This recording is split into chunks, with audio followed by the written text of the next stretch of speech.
আসসালামু আলাইকুম, hello guys. তো ঘরোয়া পরিবেশে কীভাবে হালিম তৈরি করতে হয় সেটা আজকে আমি দেখাবো। এখানে ময় মশলা নিয়ে নিলাম আর 500 গ্রাম মতন গরু মাংস নিলাম। তিনি ভালোভাবে আমি মিক্স করব, কিন্তু আসলে নিজের মন চাইলে ভালোভাবে রান্না করে খাওয়া যায়। হোটেলে খাওয়া থেকে ঘরে নিজের হাতে তৈরি করলে অনেক ভালো। আর এটা পালং শাকটা মাছের মাথা দিয়ে ভালো করে রান্না করলাম।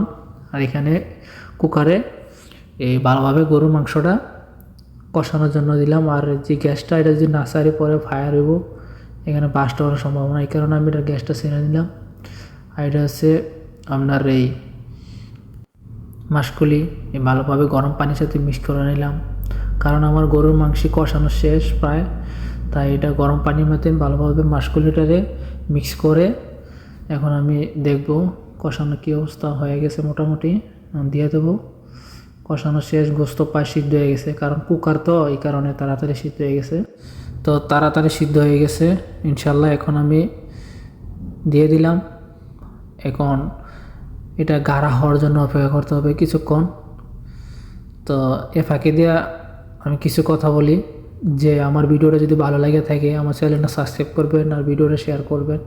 কমপ্লিট শেষ ইনশাল্লাহ। দেখেন তো কী অবস্থা, অনেক সুন্দর হয়েছে কালার, মাশাআল্লাহ। সকালের নাস্তা হবে, এখন খাইয়ে নিই। সাদিকরে ডাক দিলাম, সাদিক এদিকে আসো। সাদিকে তো বলতেছে কি আজকে তৈরি করলেন এত সুন্দর জিনিস, আমরা দোকানে গেলে খাইতাম আর আপনি নিজের হাতে, কীভাবে সম্ভব? আমি কইলাম যে ভাই সম্ভব, আগে আসো, বসো, খাইয়ে টেস্ট করো, দেখো। এত মজা, সুপার হিট হয়েছে ভাই, অনেক স্বাদ হয়েছে।